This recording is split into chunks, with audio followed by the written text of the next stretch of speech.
So for me, it's all about getting your functional and then your technical requirements correct. So when you're establishing what your functional requirements are, you need to have the mindset for the future. It's not only about your actual as is, but where do you want to be? Now, ideally, you would have a view of your business strategy. Where do you want to be in the next 5 years, 10 years?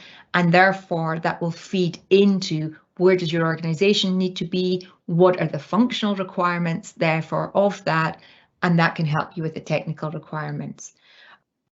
The other thing that I would say probably is depending on the size of your organization, you may be able to employ a different strategy.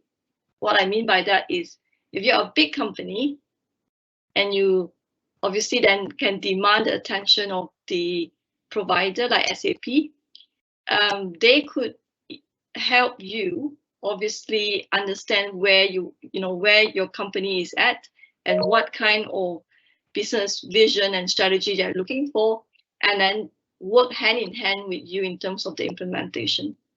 So we have seen that obviously in our own experience, because they can kind of help customize a lot of things because you are a big client of theirs.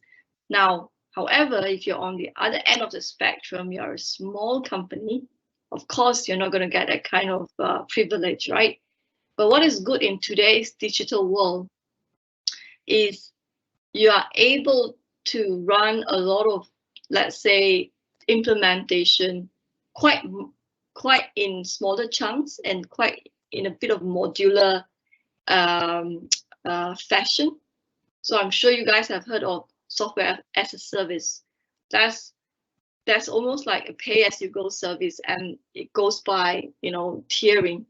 So I believe if your organization is small and you believe it's very, dynamic and it changes all the time between this year and next year, that's something that you can consider doing a bit of a trial in smaller chunks, chewing off where your most imminent needs are, and then progress to add on the rest of the functionalities when you need it or when you're ready.